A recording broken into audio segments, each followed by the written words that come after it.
gracias por la invitación. Voy a empezar de una vez porque hay que aprovechar el tiempo y ser muy eficiente con el tiempo.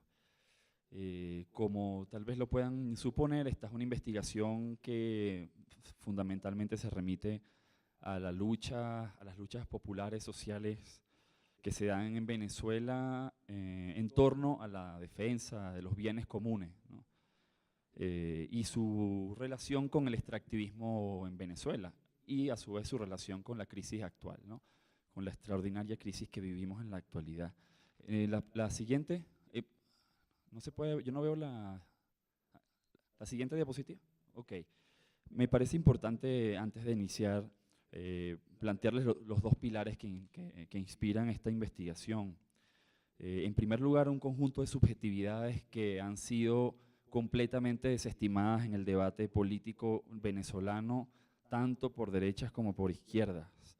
Subjetividades que tienen arraigo territorial, que tienen otras cosmovisiones, otros códigos culturales, otras perspectivas de la naturaleza, y que sencilla y llanamente son o suelen ser sujetos invisibilizados, ¿no? La siguiente.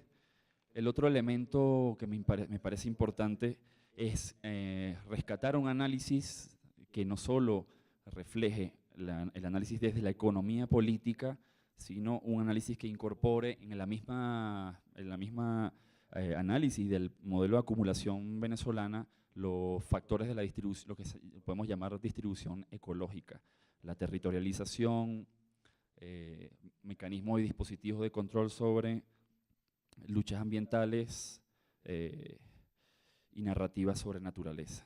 Eso no sería, digamos, un elemento agregado, sino insistimos en una especie de epistemología que abarca estos factores de economía política con factores de ecología política y economía ecológica para analizar en conjunto el modelo de acumulación venezolana. La siguiente, por favor. Para el caso venezolano nos hacemos preguntas que tal vez otros se hayan podido hacer. Una tiene que ver con la poca atención que han tenido estos temas para el caso de Venezuela, ¿no? Específicamente. Hay toda una corriente de trabajo muy potente desde la economía política que ha analizado el estado petrolero venezolano, las disputas sobre la distribución de la renta o la dinámica de los partidos políticos, y muy poco lo que ha supuesto el desarrollo de un régimen sobre la naturaleza y el tejido de la vida en Venezuela. Nos preocupaba en ese sentido o nos interesaba tratar de incorporar estos elementos en el debate político nacional y esa imagen, un poco para tratar de explicar la pregunta de por qué en Venezuela las organizaciones o movimientos con vocación o interés ecológico han tenido un rol con tan poco significado en el desarrollo de la política en Venezuela, inclusive comparándolo con otros países de América Latina, porque hemos estado a la saga. Siempre pensamos en este ejemplo de Bucaramanga, movilizaciones de 50.000, 100.000 personas en defensa del agua contra la minería en el páramo de Santurbán y la dificultad de mover a 500 personas en Venezuela para una defensa desde esta perspectiva del agua, como si tomar agua para nosotros tuviese menor significado. Esa pregunta motiva la investigación y el rastreo de estas otras subjetividades. La siguiente. Muy brevemente solo lo menciono porque no hay posibilidad de poder profundizar, pero hay conceptos que tratamos de rescatar del análisis de la ecología, de la economía política, de la teoría política, por ejemplo la teoría del petroestado para entender el caso venezolano, ¿no? Y el modelo de acumulación desde la teoría del capitalismo rentístico. Tratamos de hacer un análisis y un cruce de perspectivas desde la ecología política, tratando, por ejemplo, de incorporar análisis que desde la ecología política se han mostrado muy potentes, por ejemplo, los análisis de la ecología mundo de Jason Moore, y para precisamente tratar de entender cómo el petroestado venezolano no solo ha configurado una especie de marco político, sino también un régimen sobre el tejido de la vida, ¿no? El modelamiento de territorios y cuerpos tiene una total relación no solo con el resultado político venezolano, sino la situación de la crisis actual. El trabajo se va a presentar, bueno, yo solo menciono porque al final, digamos, está el capítulo del libro para que lo puedan ojear, ¿no? Se pensó en 3 tiempos, un tiempo histórico, por supuesto, ¿no? Tratando de responder estas preguntas exactamente del caso venezolano, un tiempo sobre la revolución bolivariana y un tiempo más corto, que es coyuntural, que tiene que ver con este periodo que pudiésemos decir de caotización que se está viviendo en Venezuela a partir aproximadamente del 2013. La siguiente, por favor. Solo sí me gustaría compartir unas breves ideas tratando de explicar por qué el modelo de acumulación venezolano es un modelo que sí, en efecto, comparte rasgos con otros modelos latinoamericanos, pero que tiene características sui generis. El caso venezolano tendríamos que asumir una cosa importante. Tuvo un desarrollo particular en el siglo XX, convirtiéndose de una manera súbita, muy repentina y muy veloz en el primer exportador de petróleo del mundo. Por cierto, exportador no de bananas, cobre o algún producto agrícola, sino nada más y nada menos que el commodity más importante tal vez de los últimos 80 años para el sistema mundo, que era el petróleo. Eso supuso una transformación radical, inclusive en términos de indicadores económicos pueden ver que entre la década de los 20 y los 60, esas transformaciones en términos de desarrollo urbano, de crecimiento del PIB, entre otros, fueron extremadamente aceleradas en Venezuela y con, digamos, una especie de rasgos únicos para América Latina, pero que eso supuso una transformación brusca del territorio y de las subjetividades que estaban o que viven en él, ¿no? La siguiente. Lo que supuso también fue la teoría del petroestado, además permite entender qué significa un estado que se alimenta económicamente de una renta, de un commodity tan particular como el petróleo, pero además qué supone eso en la construcción de la cartografía de poder nacional, ¿no? Cómo genera una especie de hiperconcentración además del poder o de la soberanía en este caso, y supone además una especie de fragmentación de los tejidos populares que en el caso venezolano, lo vamos a ver ahora, fueron transformándose hacia esquemas de concentración urbana sin precedentes. En este sentido, el petroestado configura una hegemonía excepcional, pero incluso logra tener una influencia internacional. Pensemos en el caso del rol que juega Venezuela en la conformación de la OPEP en el año 1960 y su influencia a escala mediana, solo en este caso por ser exportador de petróleo. La siguiente. Sí, esto es lo que acabo de mencionar. La siguiente. Tal vez se pueda entender un poco más esto si vemos este concepto que yo he desarrollado en otros textos también, tratando de pensar no solo la noción de modo de producción o modo de apropiación, para el caso de los extractivismos, sino además la noción de un modo de territorialización. En el caso venezolano es un modo de territorialización muy particular, digamos es hiperconcentrado en la medida en que al norte del Orinoco vive el 95% de la población, una población que ya en la década del 50 era 55% urbana y que hoy en día es más del 90% de la población que se concentra en una especie de cinturón norte costero, donde además están los grandes nodos geoeconómicos del extractivismo venezolano, que son las dos grandes cuencas petroleras occidental y oriental. Eso por supuesto dibujó no solo los núcleos geoeconómicos, sino las fronteras de la extracción, las fronteras que hoy en día están en disputa, como ya vimos hace unas horas atrás en las exposiciones anteriores. Pero eso supuso además todo un modelo incluso de gobernabilidad, de construcción cultural. La siguiente. Sí, lógicamente balances de los flujos de energía y materia que no aparecen en el debate de la economía política. La siguiente. Pero supuso desde sus inicios una modificación de los territorios, de las territorialidades. El propio reventón del Barroso en el año 1922 era ya un desastre ambiental de derrames de 100.000 barriles de petróleo diarios, ¿no? La siguiente.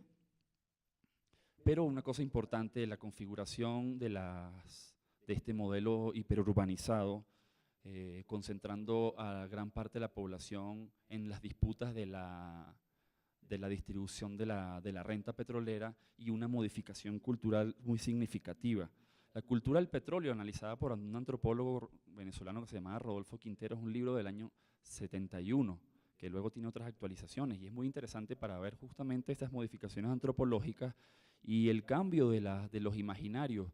Digamos que una de las cosas también que tiene el petróleo en su particularidad, al no ser un banana, cobre u otro commodity, es que además vino constituido narrativamente como un hechizo del oro negro, ¿no? De la riqueza súbita.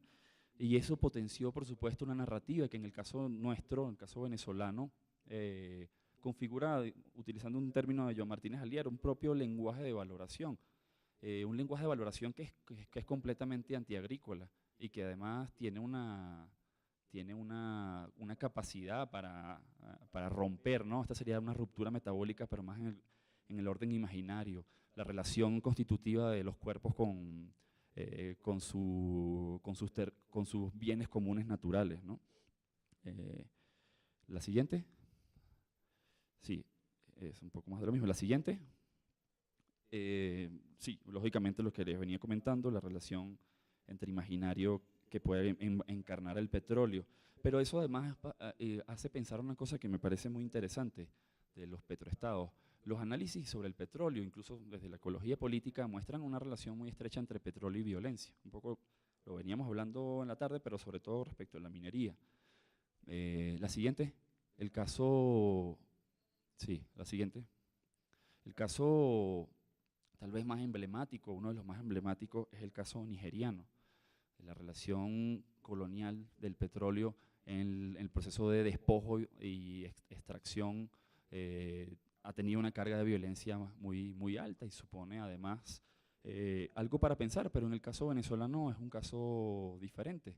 El tipo de política impulsada por el Estado venezolano ha prescindido en buena parte en relación a los conflictos ambientales de la violencia, en relación a los conflictos ambientales, recurriendo más a un dispositivo que pudiésemos llamarlo un dispositivo de asimilación, un dispositivo de asimilación que intenta resolver desigualdades en la distribución ecológica a partir de la distribución económica, que es fundamentalmente de la renta del petróleo.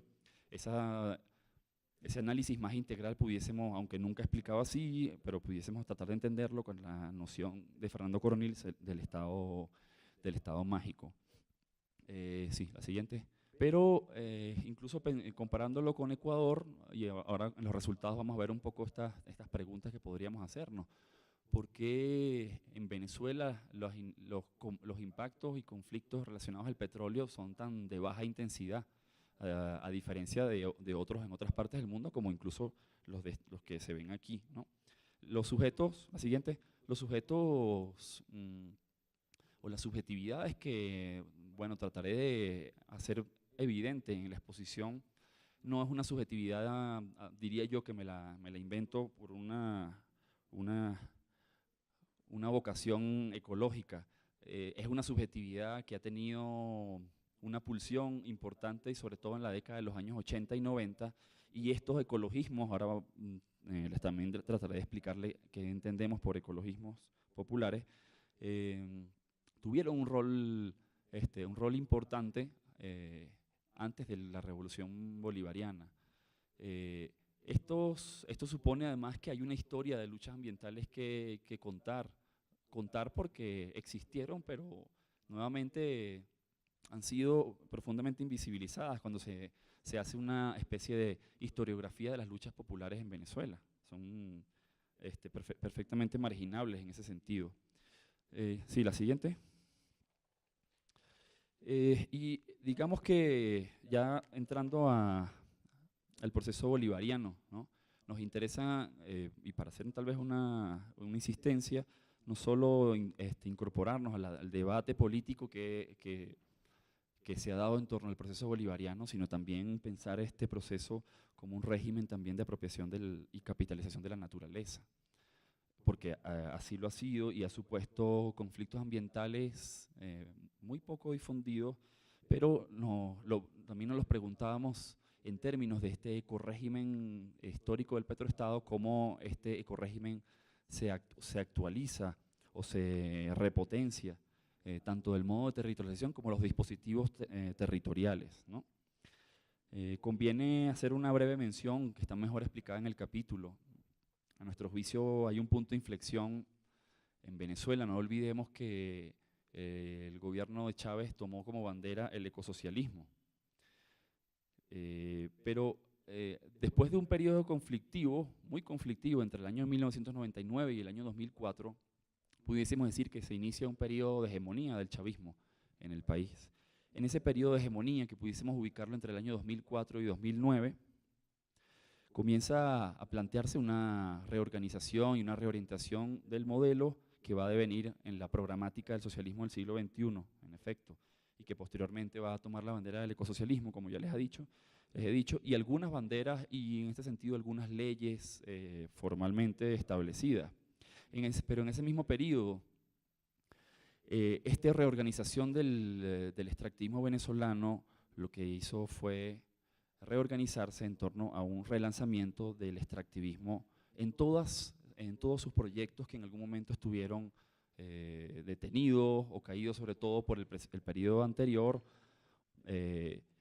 tomando como bastión fundamentalmente la faja petrolífera del Orinoco, que es una enorme acumulación de petróleos extrapesados, y construyendo no solo la idea de independencia y progreso, sino incluso atravesando la épica revolucionaria en torno a volvernos una potencia energética mundial a partir de la extracción de 6 millones de barriles de petróleo, tomando como referencia la faja, de los cuales 4 millones vendrían de la faja petrolífera. Hay todo un análisis en el libro que comentaba Horacio, del fantasma de la Gran Venezuela, de toda la narrativa épica, incluso que se construyó y que junto épica revolucionaria con extractivismo petrolero. Mi hipótesis es que en ese punto de inflexión, en ese periodo, es donde se desarrolla, digamos, el camino a la crisis en la cual estamos hoy. La siguiente. Voy a mencionar entonces en esta convergencia de luchas ambientales y extractivismo en Venezuela algunos resultados que pueden, si estuvieron en la tarde, además incluso se pueden vincular. Hemos analizado un conjunto de 31 casos. Esos casos fueron, no puedo extenderme mucho en la metodología, que también está explicada en el capítulo. Se construyó una regionalización particular para estos análisis, convergiendo variables como bioregiones, zonas económicas, patrones de asentamiento y intensidad de los conflictos, ¿no? Pero un poco lo que les quería comentar muy brevemente, nosotros en estos 31 casos se evidencia que en un país petrolero es la minería la actividad que genera más conflictos, los conflictos de más alta intensidad, los conflictos más violentos y donde por supuesto participan más organizaciones. No es el petróleo en este caso, y diría que el petróleo o los conflictos originados por el petróleo son en su gran medida son caracterizados por ser conflictos de baja intensidad y muy alta dispersión de los actores populares que luchan contra ellos. La siguiente. Ahí vemos un poco algunos referentes sobre la intensidad de los conflictos. Los conflictos de más alta intensidad los encontramos en lo que pudiésemos denominar las fronteras de la extracción o las fronteras de las commodities, dibujadas en colores cálidos, podemos llamarlos así. La siguiente. Y, digamos, varió, por supuesto, en intensidades de conflictos. La siguiente. Discúlpenme en el icono, porque es bastante feo, pero es lo que pude conseguir en el momento. Las subjetividades, sí, es bastante contradictorio, pero bueno.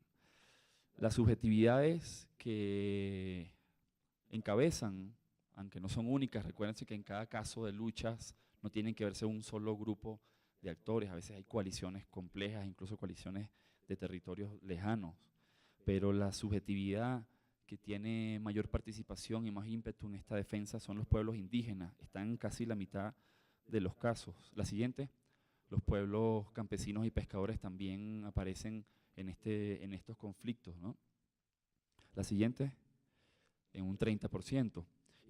Una de las particularidades también que conseguimos es que 2/3 de los conflictos son originados por emprendimientos formales. En el caso venezolano, si ustedes comparan los conflictos ambientales en otros países, suelen estar muy determinados por la participación de corporaciones transnacionales. En el caso venezolano, son fundamentalmente iniciativas estatales.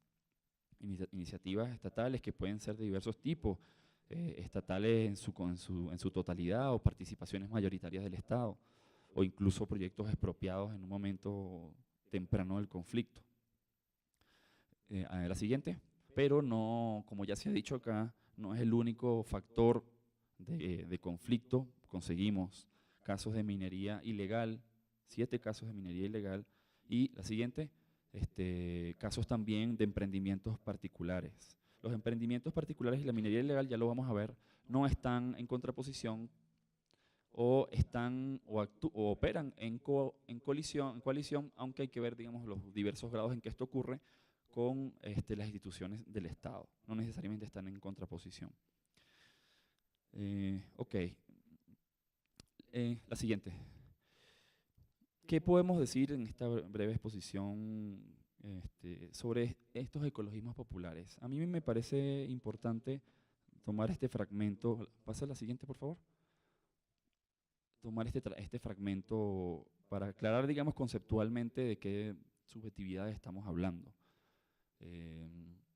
Primero, en primer lugar, a nuestro juicio, evidencia un mosaico de prácticas, valoraciones y resistencias que desde la pluriculturalidad popular del país se expresan, ¿no? Pero también las potencialidades o limitaciones que tienen al momento de establecer comunidades de lucha más amplia, ¿no? Me parece importante aclarar que no estamos ante la búsqueda de caracterizar un movimiento ambiental venezolano como en alguna otra literatura se pudo proponer sobre el caso venezolano.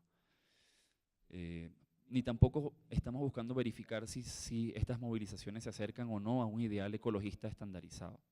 En cambio, nos enfocamos en rastrear cuáles son las conexiones vitales, las variadas perspectivas de la naturaleza, sus vínculos con la reproducción de la vida y el sentido que todo esto tiene en relación con sus códigos culturales territoriales y los procesos de intervención y degradación ambiental que se producen en su entorno. La siguiente. Hicimos una tipología en el trabajo, que la pueden ver con más detalle en el texto. Nos interesa tal vez destacar dos, digamos una especie de tronco que llamamos ecologismos nucleares. Son, en términos de subjetividad, sujetos que tienen una cosmovisión en la cual el territorio y la identidad de la vida están estrechamente relacionadas. Son, a su vez, los ecologismos más potentes que podemos conseguir en esas luchas. La siguiente. Y que incluso, como listando las demandas de los pueblos, comunidades y organizaciones movilizadas, vemos que demandas que tienen más que ver con remediación y otras no son exactamente las que están en su primer lugar, sino que tienen que ver con algo irrenunciable, que es la noción del territorio, ¿no? Ahí en la tipología hay diversos ecologismos que planteamos, pero hay un segundo ecologismo que nos gustaría destacar, ¿no? El siguiente. Estos son ecologismos que denominamos ecologismos chavistas o ecosocialistas. Estos ecologismos son denominados así porque el lugar de enunciación, incluso el lugar territorial de donde surgen y su lugar de organización son comunas, consejos comunales, consejos campesinos, mesas técnicas de agua, con una clara identificación con el proyecto bolivariano, no necesariamente con sus gobernantes, pero sí con el proyecto bolivariano. Lo interesante es que están en más del 40% de los casos y aparecen en muchos de esos casos como actores protagonistas de esas demandas. Es decir, en ese sentido, entran en disputa con las autoridades institucionales de escala local media, de gobiernos medios, incluso el gobierno nacional, y muestran inclusive que a lo interno del proceso bolivariano o del bloque que podemos entender como el bloque chavista, también se generaron disputas en este campo de valoraciones, ¿no? La siguiente. A ver si me da tiempo. Los lenguajes de valoración me parecen muy importantes de rescatar aquí. Sé que hay, digamos, una serie de evidencias que son más ricas leerlas en detalles. Solo podemos mostrar, y voy a tratar de mostrar rápidamente con ejemplos, este conjunto de luchas. Esta comunidad campesina en el sur del estado Lara, me acuerdo de esta asamblea, porque proponían que ante una resistencia a un proyecto de minería de sílice, que su primera prioridad es el agua, su segunda prioridad es el agua y su tercera prioridad es el agua. Esta noción de priorización de bienes comunes la conseguimos en muchas partes del país y son motivantes y disparadores de resistencias en ese sentido, ¿no? Hay una, tal vez pudiésemos, la siguiente, incluso para la categorización, gracias, la categorización en la defensa de la Laguna Urao de narrativas que mistifican incluso a la naturaleza, ¿no? En contraposición con las visiones más instrumentales que suelen impulsarse desde el capital o desde los estados extractivistas. Me parece importante decir dos cosas. Una, la contraposición claramente entre una noción que no se identificaba con la famosa consigna de patria, socialismo, muerte, y que incluso en muchos de estos casos se expresaba más como territorio, vida y dignidad. Pero me parece, la siguiente, me parece importante mostrar este caso, la siguiente. Hola. Ya. El caso de la lucha yucpa contra la minería de carbón. Porque este caso sí que tuvo impacto o mayor impacto en el debate, sobre todo en la base popular del chavismo. Es un indígena, un cacique que fue además asesinado en el año 2013 en esta resistencia, que con sus comunidades hicieron un proceso de disputa territorial y de resistencia que disputó incluso no solo desde la fuera de su propia cosmovisión como ecologismo nuclear, sino incluso disputó los códigos propios del proyecto bolivariano. Y digamos que pudiésemos resumirlo en una consigna muy importante que fue Sabino marca el camino, esta noción que marcaba un camino diferente epistemológica y en su cosmovisión diferente del proyecto bolivariano. Si se quiere, en su forma más reivindicativa del proyecto bolivariano, la faceta más decolonial que se expresaba en esta lucha, en esta consigna, y tuvo una capacidad de interpelación y se generó un conflicto. El presidente Chávez tuvo que pronunciarse en este conflicto, pero ya vemos un poco que el resultado ha sido el asesinato del cacique. La siguiente. Las luchas más potentes incluso recurrieron a mecanismos de acción directa, como por ejemplo podemos ver aquí pescadores que bloquean nada más y nada menos que el paso de los buques en la refinería de Amuay, en el estado Falcón, la península paraguaná. La siguiente. Los indígenas del Pemón del río Carrao que trancan el aeropuerto de Canaima contra o para exigir justicia ante la minería ilegal de oro en el Parque Canaima. La siguiente. Pero también habitantes de zonas semiurbanas en la faja petrolífera del Orinoco que cortan las rutas en petición por la distribución desigual del agua que está siendo apropiada fundamentalmente por las empresas de servicio de la petrolera. La siguiente. O inclusive, este es un caso que será polémico analizar, aunque ya se me acaba muy pronto el tiempo, que son indígenas Pemón reteniendo en el año 2011 a 22 militares que junto a otros actores ilegales hacían minería de oro en sus territorios. La siguiente. O inspecciones comunitarias en la Zulita, en la zona de los Andes venezolanos, de comunidades que están en defensa de los humedales ante tanto iniciativas agrícolas como posibilidades de extracción de madera ilegal. Se me acaba el tiempo. Sí, estas son las llamadas oficinas de seguridad de los indígenas Yecuana en el Caura, donde también hay minería ilegal y conflictos con militares. La siguiente. ¿Me regala 5 minutos? Sé que es importante preguntarnos cómo estas luchas se entienden en un contexto más amplio, ¿no? Del modelo de poder o de la situación que está ocurriendo. Me parece importante analizar algo o problematizarlo, ¿no? Primero, haciendo una tipología sobre cómo las demandas de los grupos movilizados eran atendidas o no, tenemos una enorme injusticia ambiental en la cual apenas en 2 casos fueron cumplidas las demandas de los grupos movilizados. La siguiente. Nosotros planteamos en el texto que hay una reactualización, sí, o digámoslo así, para decirlo más completo. Si bien hubo una mayor justicia en la distribución económica, en este caso la distribución de la renta, hubo al mismo tiempo una enorme injusticia en la distribución ecológica. Se replicaron mecanismos, diríamos así, coloniales sobre los territorios, de no consulta, de contaminación, establecimiento de zonas de sacrificio, con personas que se enferman de cáncer y ni siquiera tienen la posibilidad de pedir justicia ante esta situación, por poner solo un ejemplo, ¿no? La siguiente.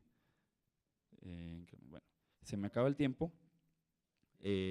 Las hipótesis que había generado tal vez la podrán ver al final del texto porque no me da más el tiempo para…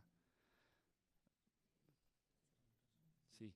Ok, entonces permíteme solo mencionarla. ¿La anterior? ¿La anterior? No, anterior. ¿Anterior? Sí, la siguiente. Sí. La nacionalización o la estatización de proyectos no necesariamente garantizan la justicia ambiental, sobre todo quienes esperan, en este caso, protección del estatal ante esta situación. No se puede enarbolar la justicia social, bandera en la Revolución Bolivariana, a costa de la injusticia ambiental, y esta no se puede compensar solo con una mayor distribución en los ingresos rentísticos. Y hay una notable carencia de sistema político e institucional para la justicia ambiental en Venezuela. La siguiente. Tendencias. Ante el extraordinario periodo de crisis, la agenda económica bolivariana y los decretos de estado de excepción, desde el 2016 hasta hoy, sin interrupción, nos encontramos ante un significativo desplazamiento desde el neoextractivismo progresista hacia otro formato de extractivismo. Estamos ante una nueva fase del extractivismo que lo hemos sostenido en otras partes. Estamos, en el caso venezolano, probablemente ante un nuevo escenario de acumulación por desposesión histórico en el país. La siguiente. El agotamiento histórico del modelo rentista petrolero venezolano podría implicar también el agotamiento de los dispositivos de asimilación que hemos hablado, sobre todo en los conflictos ecológicos distributivos, que es el caso que nosotros hacemos referencia, por lo que podría recurrir a otras modalidades para confrontarla, apelando aún más al uso de la violencia. La siguiente. Esto ya se ha dicho, analizado en su conjunto, nos interesa analizar también el crecimiento de los extractivismos informales, ilegales y mafiosos. En su conjunto, ahí ven un caso de la comparación de lo que se extrae de oro y lo compaginamos con otros datos y nos dan datos muy similares, que el 90% del oro que sale de Venezuela proviene de la minería ilegal. Pero hay extracción de madera en todo el país y se replica de forma bastante preocupante. La siguiente. Y justamente del debate que se había planteado en la tarde, porque a mi juicio, es un mito en cierta forma muy difundido que el aumento de estas economías mafiosas y criminales se debe a una ausencia del Estado. Nosotros planteamos desde cada estudio de caso que prácticamente en todos los casos lo que se encontró era en diversos grados una coalición entre lo ilegal y lo legal, lo que supone además un debate sobre las nuevas formas de estatalidad. Pensado, si ustedes quieren, desde el caso mexicano u otros, para pensarse exactamente qué puede ser el Estado latinoamericano en el siglo XXI. La siguiente. La siguiente. Y por último, esto lo podrán conseguir mejor explicado, se analizaron que estamos ante la 4ª generación de los ecologismos populares venezolanos, que tienen una especie de generaciones. Precisamente están naciendo al calor de la crisis, de la extraordinaria crisis que vivimos en el país. Pensamos además que estas situaciones van a aumentar los conflictos ambientales en todo el país y que pensamos que estos ecologismos están en todos los intersticios del sistema de dominación, no son marginales, sino son, en este caso, o emergen como como constitutivos del tejido social. Gracias por su atención. Muchas gracias.